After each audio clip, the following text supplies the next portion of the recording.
Assalamualaikum sahabat, selamat datang di channel yang membahas sejarah-sejarah Islam. Pada video kali ini, kita akan membahas Khalifah Umar bin Khattab. Namun sebelum lanjut, mari dukung channel ini dengan klik subscribe dan aktifkan tombol notifikasinya agar kalian tidak ketinggalan video-video berikutnya. Serta like dan share video ini jika bermanfaat bagi kalian. Umar bin Khattab termasuk orang yang paling awal masuk Islam atau disebut as-sabiqunal awwalun. Sejak masuk Islam, Umarlah yang memprakarsai era keterbukaan dalam dakwah. Keberanian Umar bin Khattab memisahkan antara kebenaran dengan kebatilan membuatnya dijuluki Al-Faruq.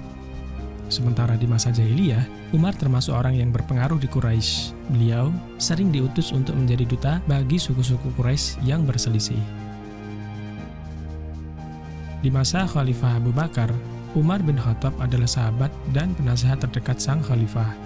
Selain itu, kredibilitas dan kemampuannya dalam membantu khalifah membuat ia ditunjuk langsung oleh Abu Bakar sebagai penggantinya.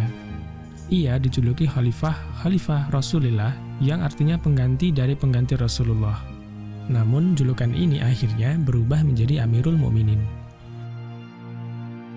Tidak seperti di masa Abu Bakar As-Siddiq yang terjadi masalah stabilitas politik atau keberlanjutan agama akibat banyak gerakan murtad dan munculnya nabi baru. Di masa Umar bin Khattab, kondisi politik dalam negeri jauh lebih stabil dan aman. Hal ini karena keberhasilan khalifah sebelumnya mengatasi masalah tersebut melalui gerakan militer. Akhirnya, membuat keadaan Jazirah Arab bersatu di bawah Khalifah Abu Bakar dan keadaan ini berlanjut di masa Umar bin Khattab. Setelah keadaan politik stabil, kaum muslimin mulai melebarkan wilayah keluar Jazirah Arab atau ekspansi wilayah. Ekspansi pertama dilakukan ke arah utara, yaitu di perbatasan antara Kekaisaran Bizantium dengan Kekaisaran Persia, yang sekarang adalah wilayah Syam dan Mesopotamia. Ekspansi ini sudah dimulai sejak masa Abu Bakar dan diteruskan oleh Khalifah Umar bin Khattab. Perang habis-habisan antara Bizantium dengan Persia dari tahun 603 hingga 628 Masehi membuat mereka lemah dan tak mampu membendung gelombang penyerbuan Muslim Arab yang telah tiba di perbatasan. Ekspansi Muslim adalah perang model baru. Tak seperti peperangan yang merusak yang dilakukan kedua kekaisaran Bizantium dan Persia, perang Islam dikombinasikan dengan seruan untuk keadilan dan keharmonisan sosial yang sesuai dengan pesan Nabi. Ketika masa Abu Bakar As-Siddiq, secara bersamaan pasukan Muslim dikirim ke Suriah dan Persia pada tahun 633 Masehi. Khalid bin Walid memimpin pasukan ke arah Persia, sedangkan Yazid bin Abu Sufyan dikirim ke Syam dan berhasil menaklukkan kekuatan Bizantium di Syam. Ekspedisi ini berlangsung sejak masa Abu Bakar hingga masa Khalifah Umar bin Khattab. Dalam ekspedisi ini, Khalifah memfokuskan penyerbuannya ke Syam, di mana pasukan Khalid yang sedang memerangi Persia diperintahkan untuk membantu pasukan yang ada di Syam. Pasukan gabungan Muslim bertemu dengan pasukan Bizantium dalam perang Ajnadain yang berlangsung 30 km dari barat Yerusalem. Pasukan Muslim berhasil memukul mundur pasukan Romawi yang dipimpin saudara kaisar sendiri. Pasukan Bizantium yang tersisa merangsek ke kota Yerusalem, Kaisarea, dan Gaza yang sudah dibentengi dengan baik. Maka, pasukan Muslimin yang menang dapat menguasai wilayah pedalaman Palestina. Lalu, pasukan Muslim di bawah komando Khalid bin Walid bergerak ke utara dan mengepung kota Damaskus, yang akhirnya jatuh pada September 635 Masehi. Kemudian dibuatlah perjanjian dengan penduduk setempat dengan tujuan untuk menenangkan ketakutan penduduk setempat.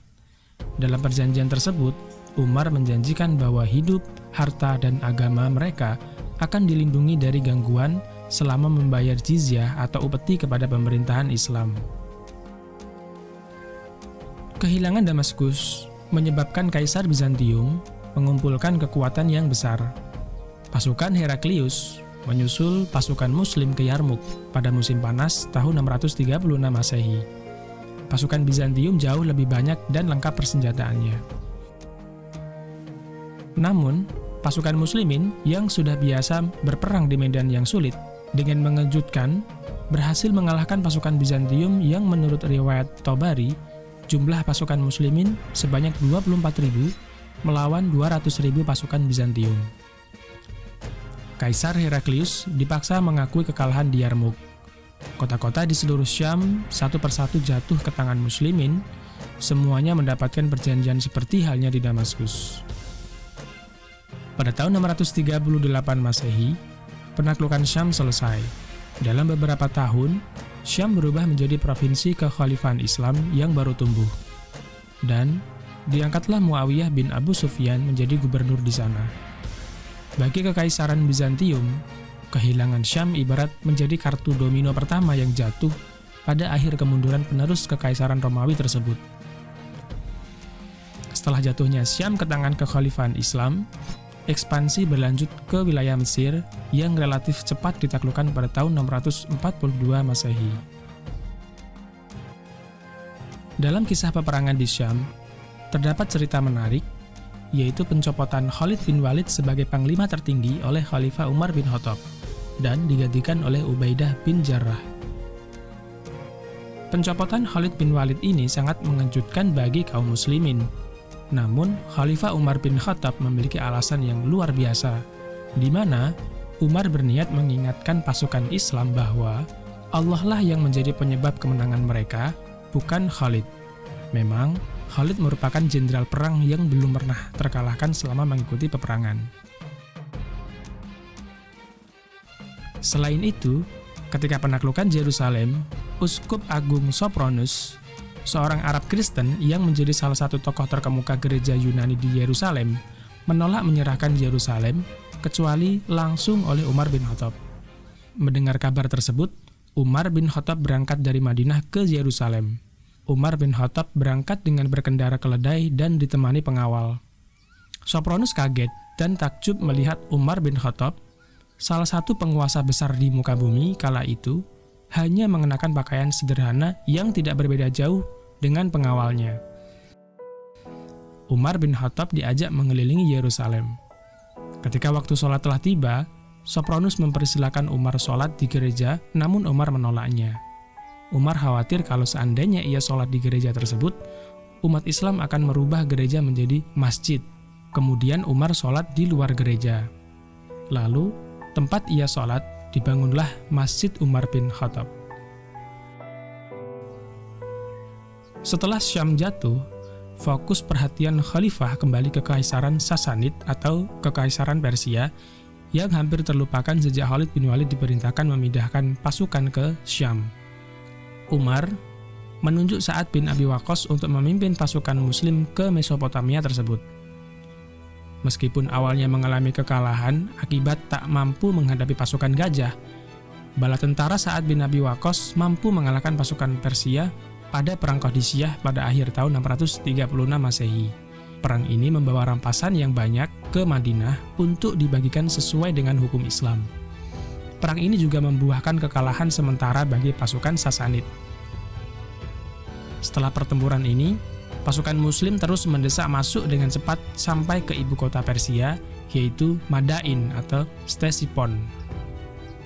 Setelah itu, mereka melanjutkan ke arah timur dan mematahkan 2 kali serangan balasan dari pasukan Persia yang pada akhirnya berhasil menghancurkan kekaisaran Persia dan menjadikannya daerah muslim sampai dengan saat ini. Masa kekhalifahan Umar bin Khattab patut diperhatikan bukan hanya karena penaklukan militer yang cepat, melainkan juga pemerintahnya di wilayah taklukan. Salah satu aspek paling mengesankan dari penaklukan dan penggabungan ke wilayah Islam adalah tidak merubah kehidupan penduduk di tanah taklukan. Ada 2 perubahan pada penduduk setempat. Pertama, soal kepada siapa mereka membayar upeti. Sebelumnya, penduduk di wilayah taklukan Islam membayar upeti ke Romawi dan pemerintahan Persia. Sekarang, mereka membayar upeti ke Madinah, sesuai dengan syariat Islam atau biasa disebut dengan jizyah. Jizyah dikhususkan bagi non-muslim yang tinggal di wilayah Islam sebagai ganti rugi atas perlindungan keamanan yang dijamin oleh kekhalifahan Islam. Besaran jizyah tidak jauh lebih tinggi, bahkan lebih kecil dibanding pajak yang harus dibayar ke Romawi atau Persia. Hal inilah yang membuat non-muslim lebih memilih diperintah oleh kekhalifahan Islam dibanding Romawi maupun Persia. Pada masa Umar bin Khattab ini, kehidupan ekonomi bangsa Arab sangat makmur, khususnya kaum muslimin.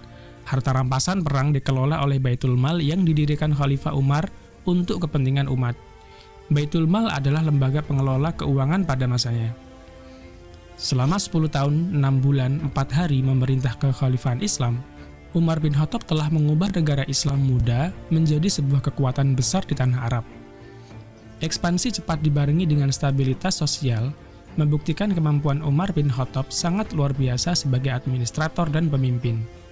Beliau menjadi salah satu penguasa paling berhasil dalam sejarah Islam. Kesuksesannya dalam mengibarkan panji-panji Islam mengundang rasa iri dan dengki di hati musuh-musuhnya. Salah seorang di antara mereka adalah Fairuz atau Abu Lu'lu'ah. Mantan pembantu Mughirah bin Syu'bah ini telah mengakhiri hidupnya dengan cara yang amat tragis. Ia menikam Umar bin Khattab tatkala sedang memimpin sholat subuh pada Rabu 26 Zulhijjah tahun 23 Hijriah atau bertepatan pada tahun 644 Masehi. Umar bin Khattab wafat pada hari Ahad dalam usia 63 tahun, persis seperti usia Nabi dan Abu Bakar As-Siddiq. Sebelum meninggal, ia sempat memilih 6 orang sahabat Nabi sebagai formatur untuk menentukan khalifah setelahnya. Mereka adalah Utsman bin Affan, Ali bin Abi Thalib, Zubair bin Awam, Sa'ad bin Abi Waqqas, Abdurrahman bin Auf, dan Tolhah bin Ubaidillah. Dalam musyawarah, akhirnya terpilihlah Utsman bin Affan sebagai khalifah pengganti Umar bin Khattab.